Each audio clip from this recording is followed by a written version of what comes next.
second talk of Nils Berglund from Bruned, who will speak about BPHZ renormalisation.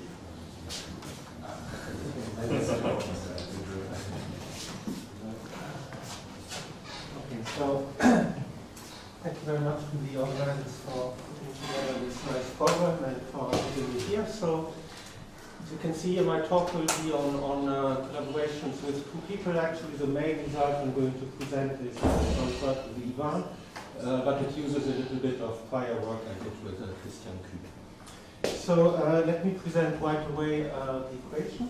So here it is. So the unknown u depends on time, space is on the d-dimensional torus, and this delta over 2 is the fractional Laplacian, and as I'm not a geometer, actually I should put minus signs here and there, but I don't do it just to save some space. So what is this fractional Laplacian? Well, it depends on the parameter rho between 0 and 2. If rho equal 2, you recover the usual Laplacian, and there are plenty of ways of defining it, one of them being that you go to Fourier, you multiply by norm, the norm of k to the power rho, and then you transform back. There are other ways of defining it. And psi is space Hausdorff. So as most of you, or maybe all of you here know, typically this is not a well-posed equation. So the best you can hope for is that if you regularize the noise by some smooth modifier, on scale epsilon, add some epsilon-dependent counter term, take the limit epsilon going to 0, you may recover a well-defined process. Actually, here there's one case here where you don't need to do this, that's in dimension 1, and when rho is larger than 1. So, it's not singular, but otherwise it's singular. So, okay, why are we interested in this equation? I think maybe the most important motivation is that this is a simple yet interesting application of a general theory that has been developed recently. So it's simple because we just take a quadratic nonlinearity, so it simplifies a number of things in combinatorics and so on, as we shall see. It is interesting because you have this parameter rho, and what we're going to see is that as you decrease it, at some point you hit the threshold where you lose subcriticality. So it's a way of looking at what happens when you approach that threshold. Okay, and there are further motivations which are not so important for this talk, but actually with Christian we started thinking about these equations because we are working on coupled SPDE ODE equations. And these are actually a bit hard to study because there's no smoothing mechanism on the ODE side, so we thought about adding the fractional Laplacian. But okay, we didn't pursue this further because there are technical difficulties. And then, of course, you find equations in the literature with a quadratic nonlinearity, one example being the Fisher-KPP equation, except that that equation has a multiplicative noise, and it's not clear at all to me whether you can make sense of such an SPDE. But okay.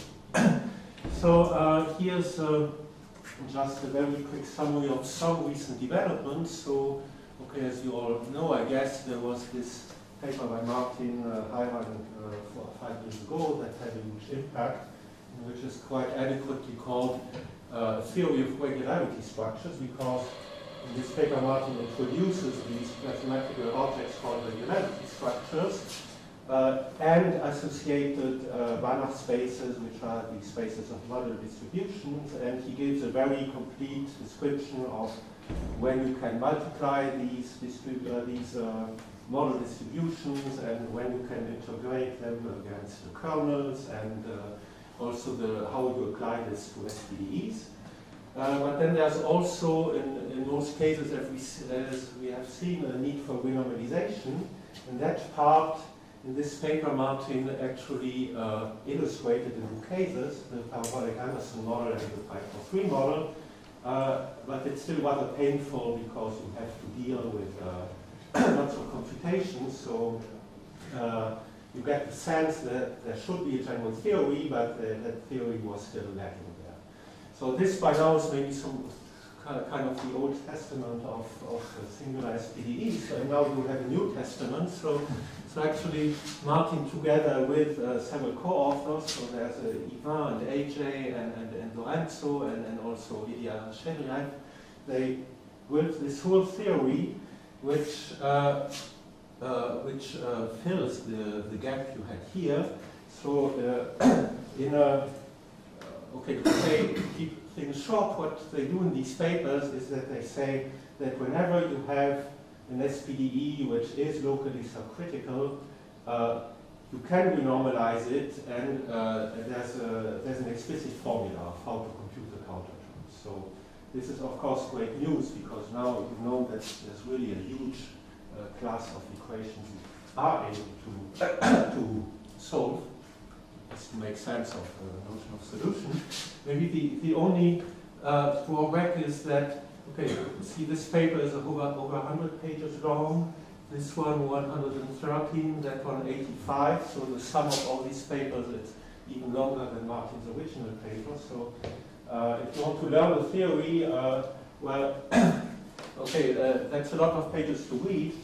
There's luckily an alternative, which is to go talk to the authors and have them explain the theory to you, and that's the option I chose actually. So I talked mostly to Ivan, but also a little bit to Martin and Lorenzo and AJ to understand these papers. And then of course I am a strong believer in applying general results to particular examples.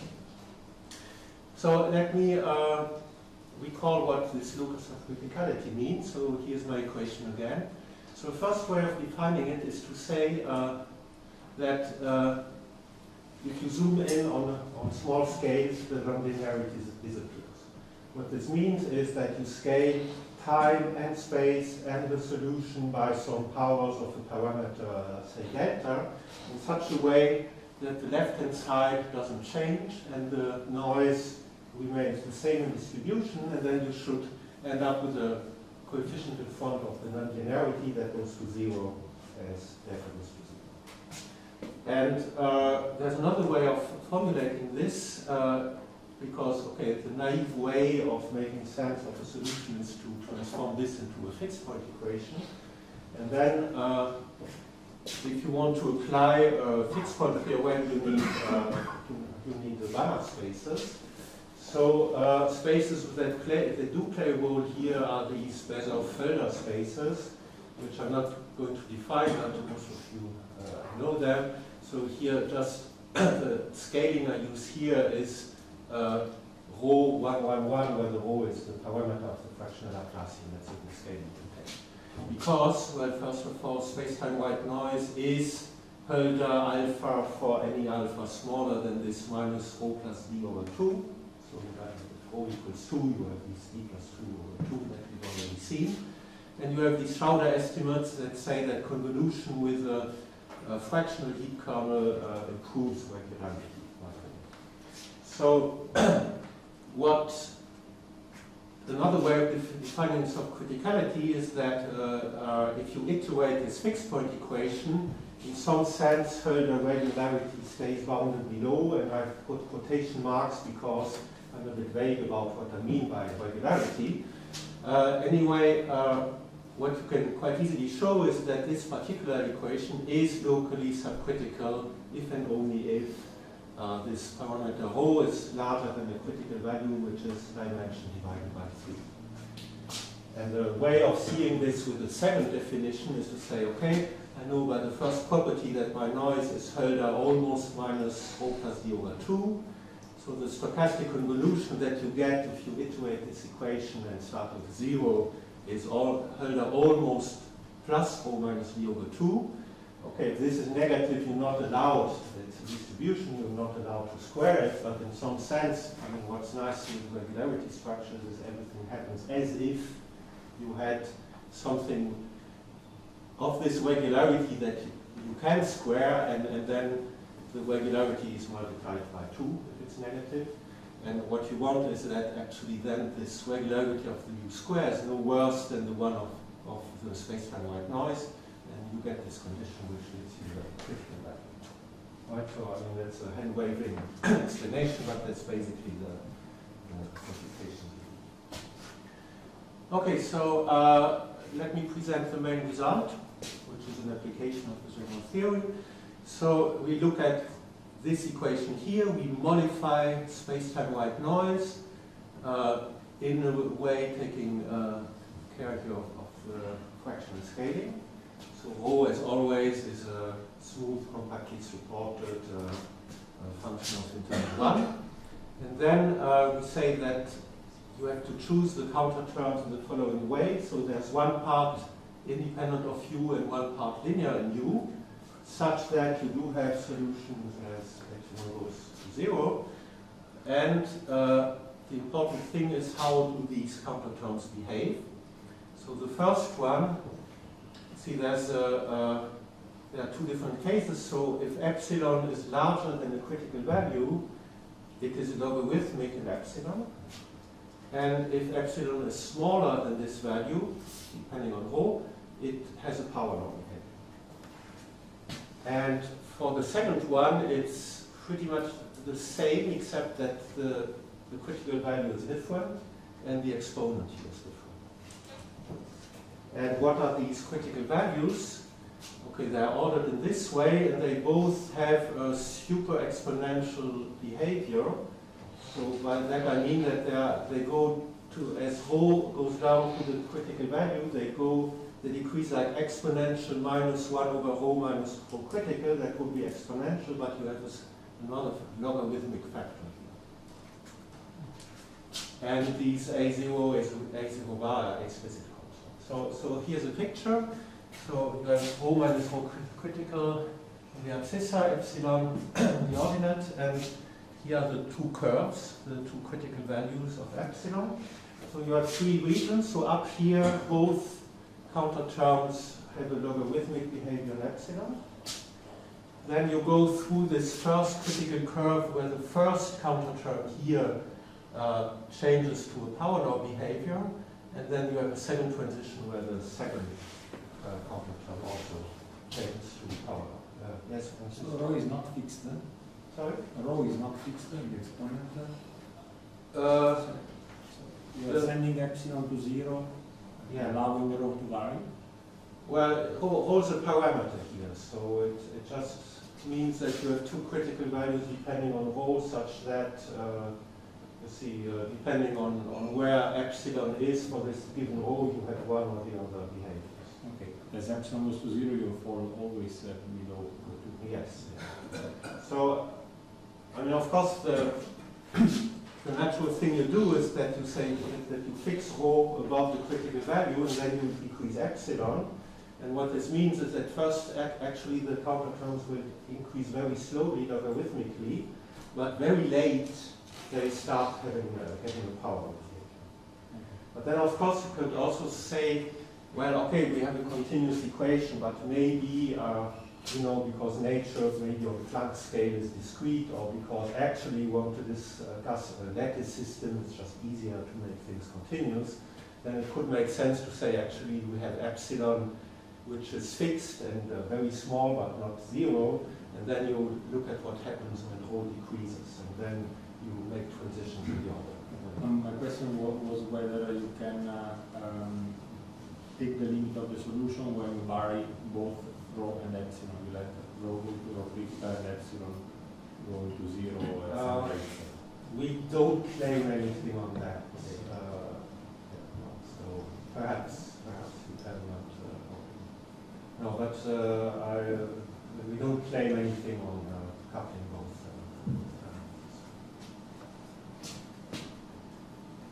Okay, so I'd like to give some ideas of how you prove this result. So, okay, first of all, we need a model space, and I guess many of you know this theory, so let me just recap quickly. So, the model space, first you give yourself a set of symbols. So there are these polynomial symbols with a multi-index notation. They come with a degree. The degree also takes care of this, so time is treated differently because of this rho parameter. Xi, capital Xi is a symbol representing space-time white noise. Its degree is related to the Schroeder regularity. And then you have two rules to make new symbols. So whenever you have two symbols, you have a new one, which is the product. Its degree is the sum of the degrees.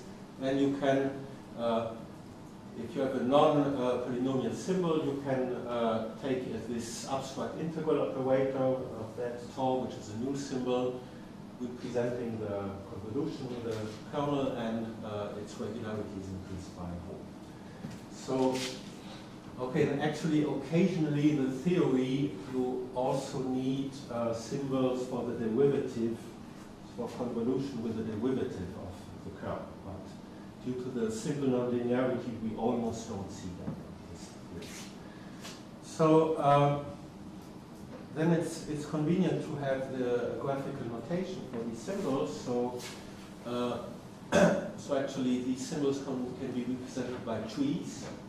Possibly decorated trees. So this this stochastic convolution squared is represented by this cherry symbol, where the two dots represent the psi, and the two bars the integration operator, and we join symbols when you multiply them. Here's a more complicated symbol with 6 noises in total and a certain number of integration operators. And if you have monomials or derivatives, you represent this by vertex or edge decorations on the symbols. And the model space is a graded vector space, so graded by the degree. And it spans, you don't need all these symbols, you need the minimal set of symbols that you need to represent this fixed point equation with an additional polynomial part here. And it's an important fact of subcriticality that if the equation is subcritical, the degrees of the symbols here is bounded below. Actually, you have even a stronger statement that the number of symbols below a certain regularity is finite. So even though you have infinitely many symbols, actually only finitely of them will be. Okay, so that's my model space. Now, the thing we did with Christian was actually to study the model space in the particular case of our equation. And then things are very simple because symbols in the model space, they are only of two types, so they can be complete binary trees. By that we mean that if you view these trees as genealogical trees, every individual has either 2 children or no child at all. So here are examples of complete binary trees. And these have a degree which is always of the form minus 2/3 d plus a multiple of rho minus rho critical. And the coefficient in front depends on the number of edges. That's really very simple combinatorics. Or you can have incomplete binary trees, which are trees of the above type from which we have removed one edge containing a noise, like here. And these have a degree minus 1/3 d plus another multiple of rho minus rho critical. And in addition, you can also have trees with some node decorations. However, if trees are incomplete, you can really have at most one non-trivial node decoration, which is just one monomial. And if trees are complete, you can have actually a little bit more, but for symmetry reasons, they don't matter in the analysis, so you don't need to consider them. Now, one important consequence here is that as rho decreases to rho critical, the size of trees that have negative degree, the number of possible negative degrees increases, and also the size of the trees increases. So you can also do the asymptotics of the number of trees, which is exponential, okay, with some power law prefactor. And you may note that the number of binary trees with a given number of leaves is given by Catalan numbers, but here it's not Catalan numbers because we consider trees up to isomorphism, so we can permute the edges as we want. It's always the same tree. So actually but these have been studied as well. It's called Wedderburn numbers. They go a little bit less fast than the Catalan numbers, but still exponential. Okay, so that's the model space. Now, in the works by A.J., Martin, Lorenzo, and Ilya, you have this general result that tells you if your equation is locally subcritical, then that's the formula for the counterterm. So it's an explicit formula for these counterterms. So its form is that it's a sum over symbols of actually smaller equal, I forgot the equal here, so of negative or 0 degree, and of some product of terms here, which I'm going to explain. So the epsilon here, that is the influence of the nonlinearity, and it is given by sort of fairly simple inductive relation I didn't spell out here, but in our case it's easy to solve, and you find that this epsilon is a power of 2 if towards a complete tree, and the exponent is simply the number of inner nodes of the tree. It's the same power of 2 times u if tau is incomplete without decoration. And if it has a decoration, it's actually this power of 2 times the derivative of u. But again, for symmetry reasons, we want to see that counterterm. And the S is a symmetry factor. It's simply the order of the symmetry group of the tree. So, for instance, for the cherry and this one, it's 2. For this one, it's 8 because you can make reflections around 3 nodes and combine them in any way you want. So these two things are very easy to compute, and all the difficulty lies in this C epsilon. So what's the epsilon? Okay, first of all, it's an expectation. And it's an expectation of, okay, something called the model acting on some linear operator acting on the tree. So the linear operator, this 8 minus, let's forget about it for the time being. I'll come back to it later.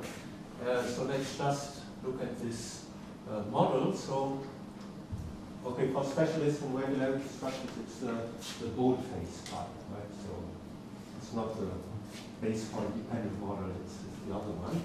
So it's constructed in an iterative way, starting by, okay, the trivial polynomial, the neutral element 1 has a model which is just a constant function equal to 1. For the monomial xi, you have the monomial zi, the function zi. For the symbol psi, you have modified space-time white noise. And then the product rule simply tells you that the model of the products is the product of the models, and the model of the integral is the integral of the model with respect to the curves. I'm cheating a very slightly little bit because actually you should split the kernel into its singular part and a smooth part that doesn't matter in the analysis. Let's forget that. So first remark is that there are quite a number of cases where the expectation of this string is actually 0 for symmetry reasons. So for instance, if the tree has an odd number of leaves, just because you xi is Gaussian, actually you will get 0. And there are a few other cases where you will see. Let's look at a few examples. So for the stochastic convolution here, by combining this rule and that one, you find that the E of this guy is given by the expectation of this integral here. Now it's useful to transfer the modifier from the noise to the kernel. So K epsilon is now defined like this. And then you see that, of course, as I claimed here, you get 0 expectation. Now if I do the same for the cherry, I have to take 2 copies of these guys without the expectation, multiply them, and then take the expectation. And because of the property defining space-time white noise, that's a delta of z1 minus z2, so you end up with this integral here, which is quite simple to analyze. Now, here's a more complicated example. So if you have a tree like that, okay, you have two copies of the cherry, which is integrated once more. So the cherry here gives these two kernels here, and then you convolve once more with the kernel, and then you square all this and take the expectation. So that's already more difficult to analyze. One thing that comes in handy here is to recall the Isserlis-Wick theorem that tells you that if you have a Gaussian vector, or maybe a collection of jointly Gaussian fields, which are centered and have some covariance matrix, then the expectation of any product of an even number of terms is just given by the sum over all pairings. So these are partitions by two set elements of the indices here of the product of the expectations of these products of pairs, so of covariances. So if here's again my symbol here, so that's this expression we've seen before.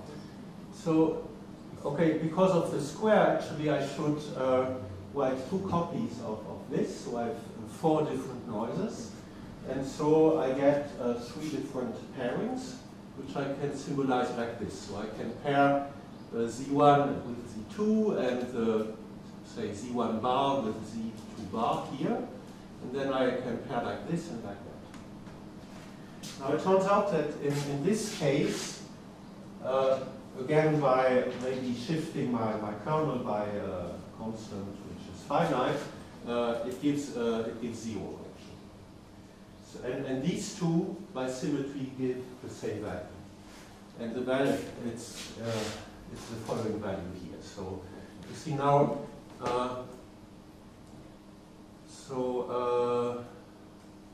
Yeah, I have here I had 6 variables in total, but because of the pairing, I'm left with 4 variables. Now, this is quite cumbersome to write. Actually, you may notice that I had to reduce the size of the LaTeX font to get it in one line. So that's why it's actually quite useful to use this graphical notation. So here you have 4 black dots that represent the 4 integration variables. The large green dot represents the point 0. And the arrows represent kernels, so full arrows represent kernels which have not been modified, and the broken arrows represent kernels which have been modified. And it's always evaluated in the final point of, the initial point minus the, what am I saying, the final point minus the initial point. So that kernel corresponds to this arrow, that kernel say to this arrow. So here's a general definition of, so these are instances of Feynman diagrams, so a particular kind called vacuum diagram.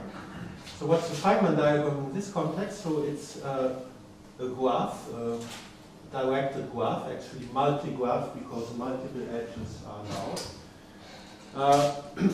So V is the vertex set, edge, E is the edge set. There's one distinguished vertex or node, which is the green one here, which is the point 0. Also, I have different types of edges, so I say that I have a finite set of types, and each edge has a certain type. So here I have 2 types in this example. And for each type, I have a kernel which can be singular at the origin. And the value, okay, usually I will not write the E here, so it's a slight abuse of notation, but the value of such a diagram is this integral where I have a product of kernels which are defined by edges and types, and so E minus E plus are the extremities of the edges, and by convention Z for the distinguished node is 0. Okay, so then one thing you can do, you can simplify a little bit small Feynman diagrams. Well, for instance, one thing is that if you do a linear change of variables, something like, okay, z minus z1, you call z1 prime, and you shift things a little bit around, you can actually shift the distinguished node around the diagram. So this is sometimes helpful. And also, whenever you have a vertex of degree 2, so a vertex which is just connected to 2, that knows 2 other vertices by kernels, you can actually carry out the integral. So, for instance, if you have 2 arrows like that, and the guy in the middle is connected to nobody else, you can carry out the integral.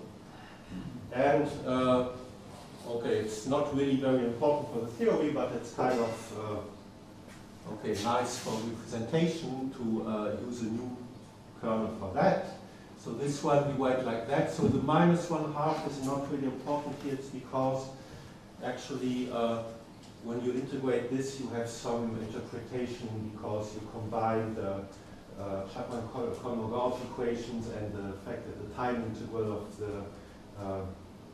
the kernel is the green function to get some interpretation. And then there's 1/2 that. And it's the same for if the arrows are reversed to get the same kernel. And similarly for the modified kernel. So here's again our diagram. So actually you can write this like a constant times this simple diagram with only 2 vertices and 3 edges, which is easy to analyze because you integrate only over 1 variable in RB. And here's another example, that's the other tree with 4 leaves you can have. So, okay, again, there's one pairing that gives 0 and 2 other equivalent pairings, and that they give you this diagram. And here, there's another instance where you have here a vertex of index 2. So first I can move it down here, and then I just say, okay, here I have a new type of edge. So, okay, you can see you just played around with the package you have in text to make the nice diagrams to just have some cute figures, but okay, it's always the same principle, right? You have a finite number of different types of edges. Now, here's a more complicated example with 6 noises, and then it turns out that you have 3 different non-trivial pairings. You can kind of figure out what they are. For instance, this one corresponds to pairing these noises and these 2 and these 2, and you have other possible pairings.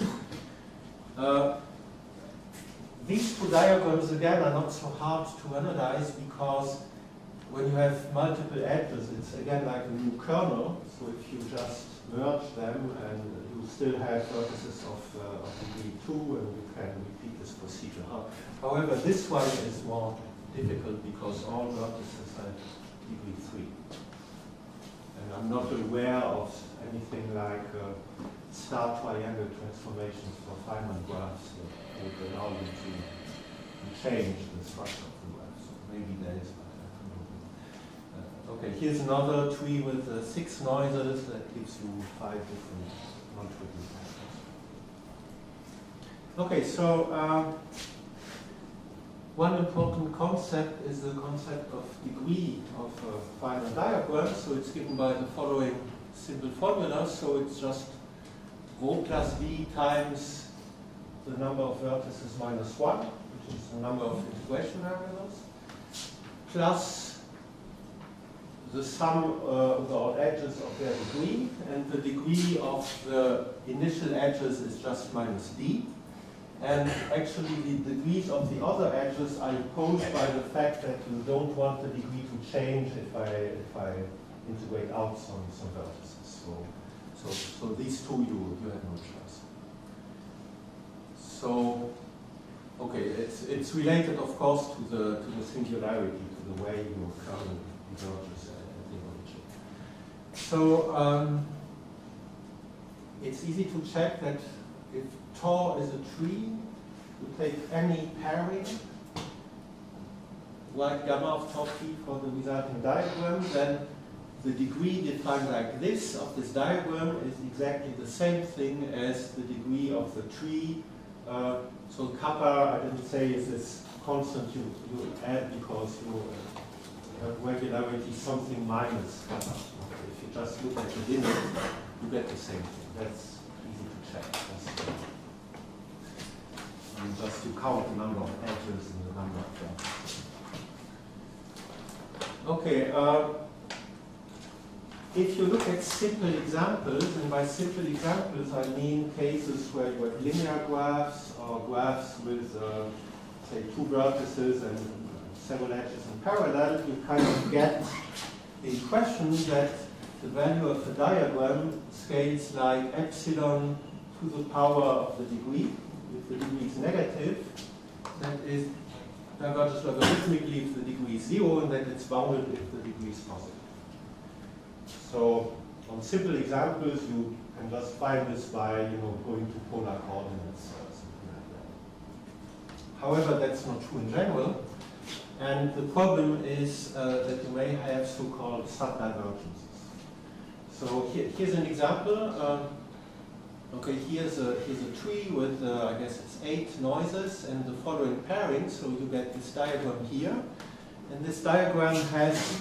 Well, it has many sub-diagrams, but in particular you have 2 sub-diagrams. So one is just this one with 2 vertices, 2 edges, and then you have this larger one.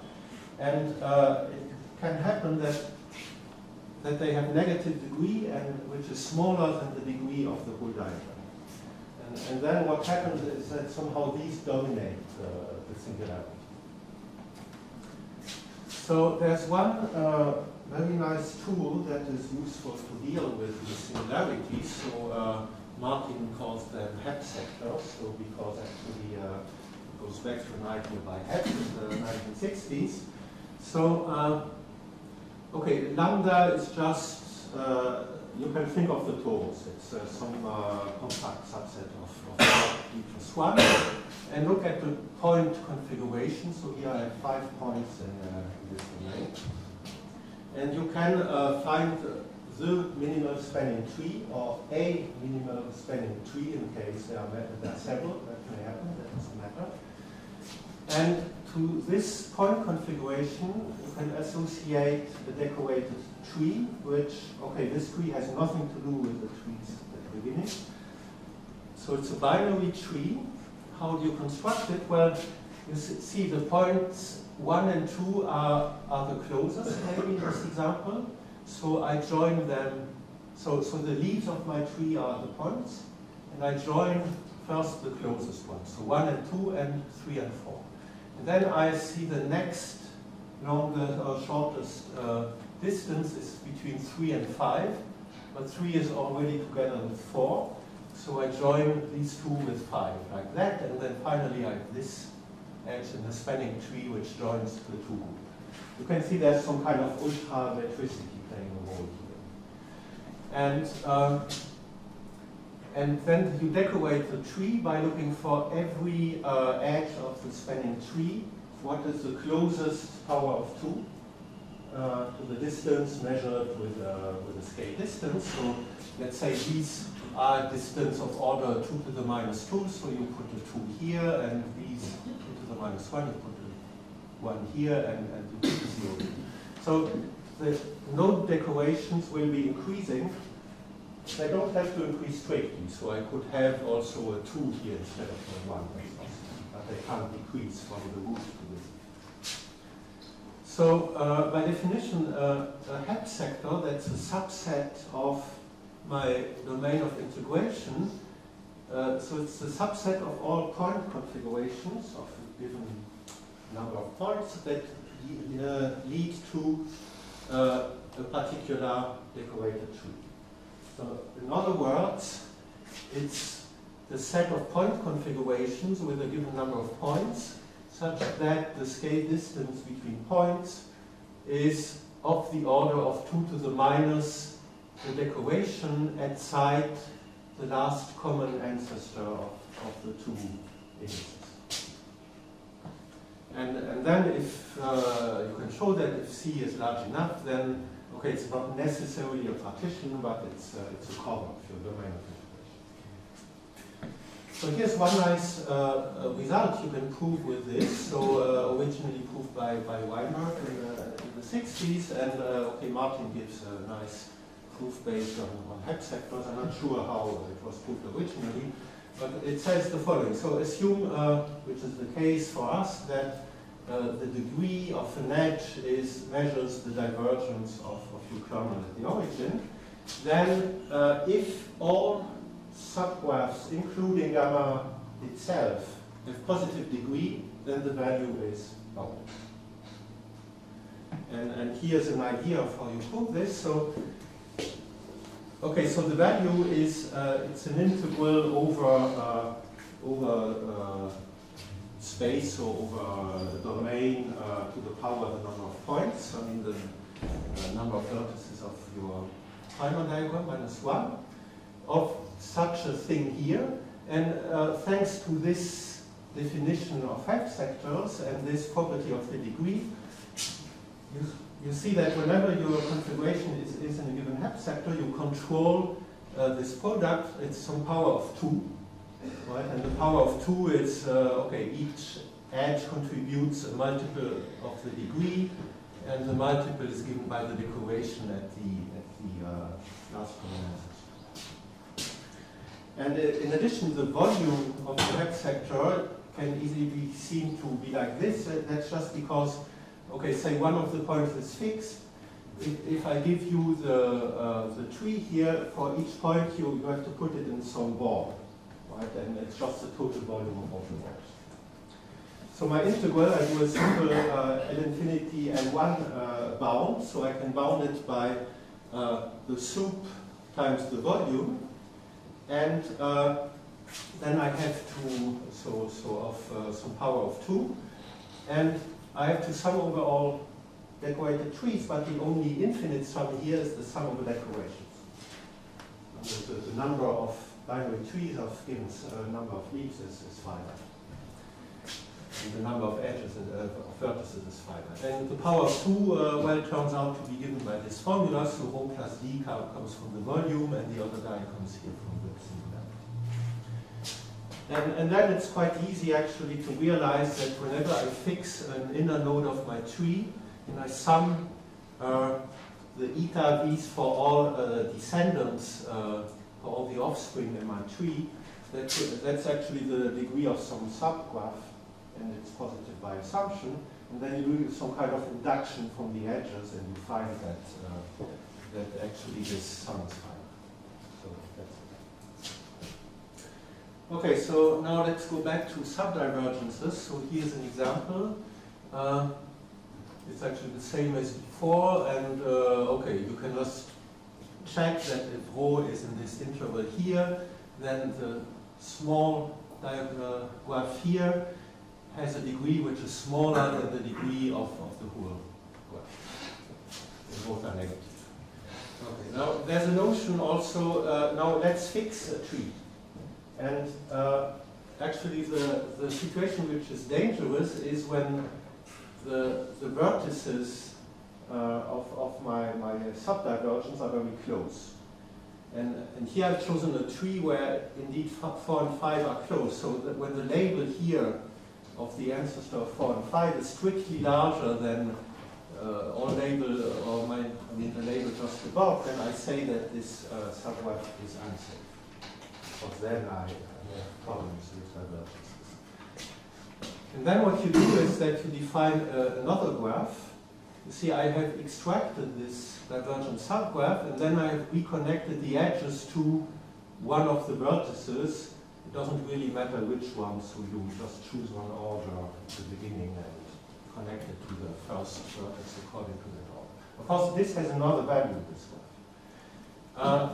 But what's important here is that if I take the difference of the values, I get some integral, and the integrand will contain a difference of 2 kernels. So one here is evaluated in Z6 minus Z5 because of this edge, and the other one in Z6 minus Z4 because I have reconnected this edge. And this, by Taylor expansion, I can actually estimate by something depending on Z5 minus Z4, and this is small. And okay, then I have a derivative here which is also small, but if Z4 and Z5 are closer than Z4 and Z6, I gain. That's the idea. And then the claim is, okay, so I gain a certain factor. The claim is if the degree of my subgraph is negative but larger than -1, if I remember I told you about this A tilde minus, I will tell you about later, so here it comes. So if I define A tilde minus as this difference here, then actually the expectation of this combination here has a behavior like epsilon to the degree.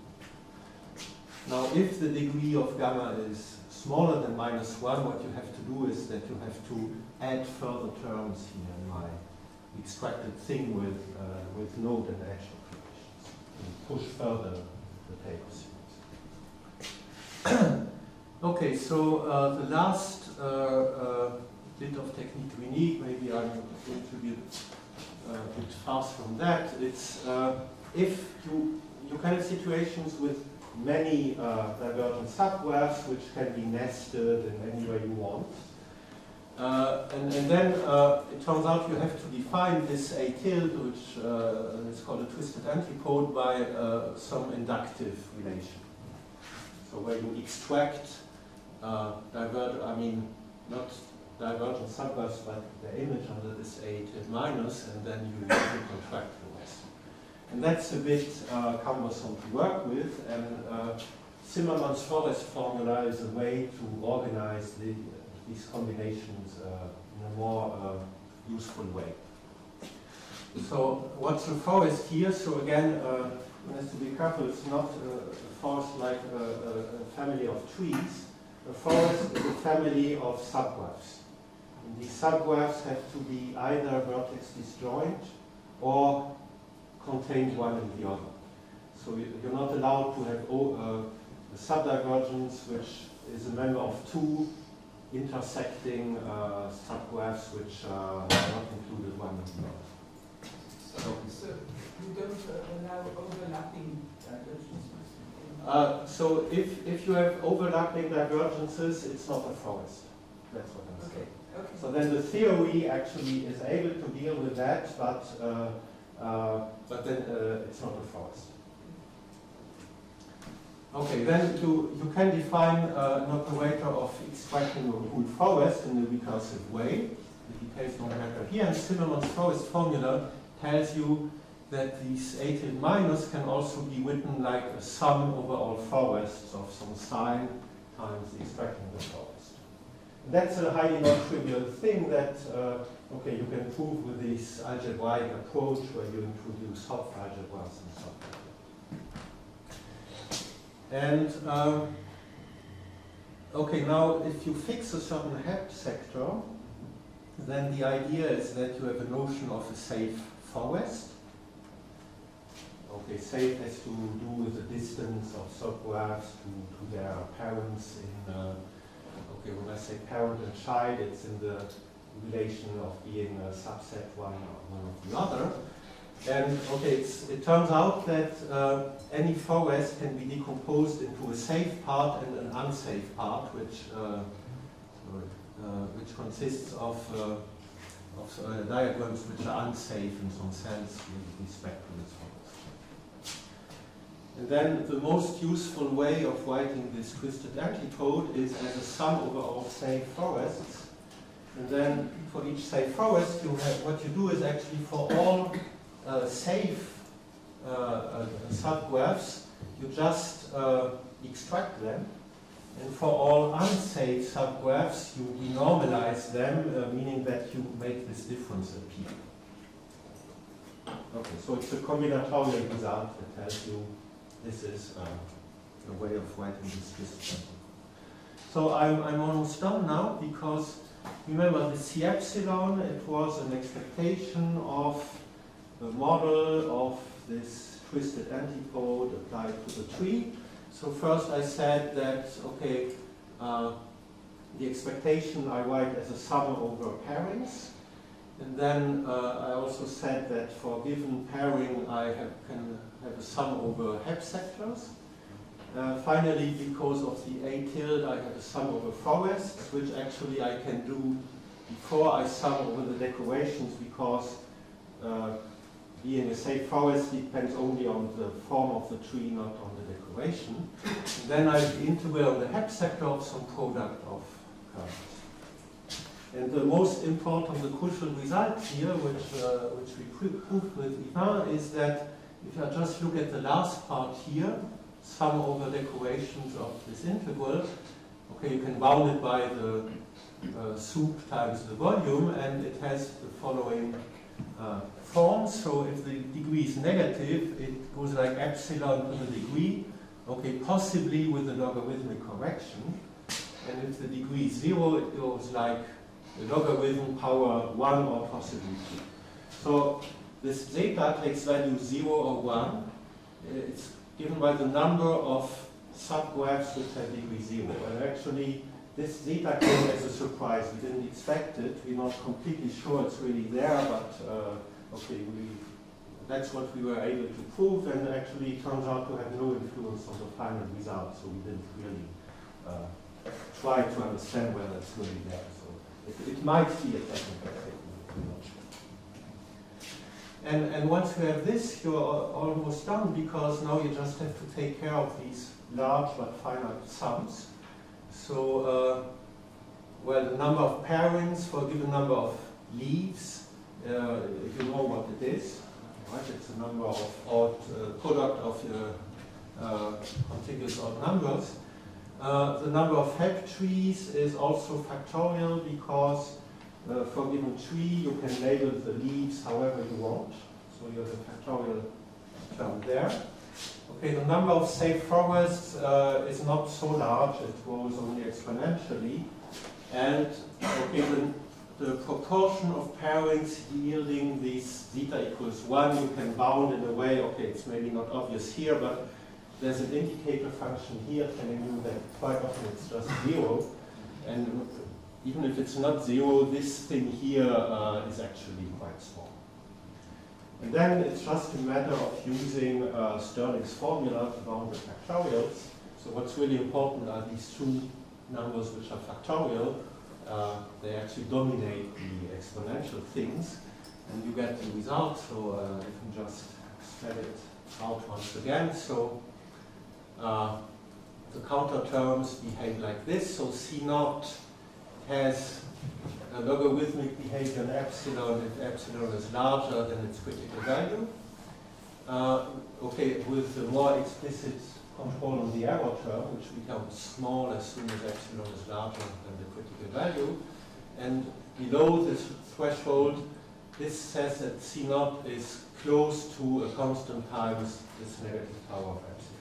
So what happens here is actually, I can have many negative trees, but for large epsilon, actually the trees which have a 0 degree dominate, because there are so many of them, while for small epsilon, it's actually the very few trees, or maybe just one tree of very negative degree that dominate. So it's a competition between degree and a number of trees. So for the second counter term, it's similar with slightly different exponents, and okay, I just give you here to be precise, so that's again the picture, and epsilon C bar, they are related to this K max, K bar max, which is, controls the maximum size of the tree. And A naught bar are just particular values of these very simple trees, which you can compute very precise. So that's all I had to say. Thanks a lot.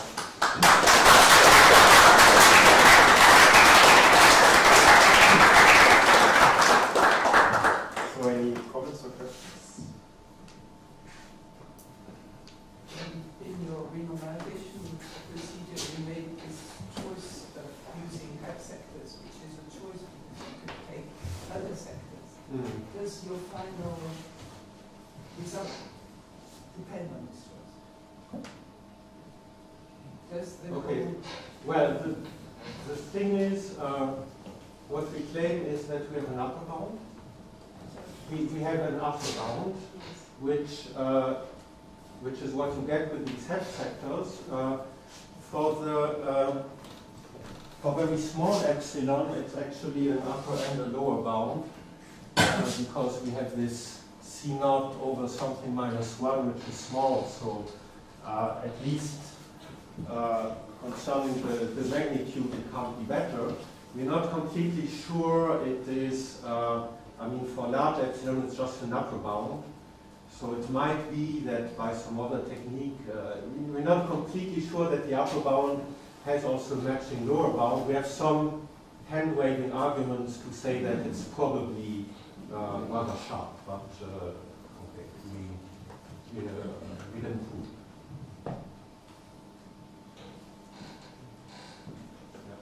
So I didn't quite understand the critical epsilon. So since we just fixed the rho and send it to 0, why do we care about the epsilon larger than epsilon c? So why do we care that regime? Well, as I said, one could say that actually we are interested in some lattice system with very, very small epsilon, but non-zero epsilon. And you know, it's often easier to deal with a continuous system than with a discrete system. You could say, okay, but the problem with renormalization is really due to our using a continuous approximation of the discrete system. And then it makes sense to vary rho for fixed epsilon. Okay, but then of course one could ask is maybe is there a way of taking a joint limit of epsilon and rho minus rho critical to 0, which has a well-defined limit, but okay, this. More questions?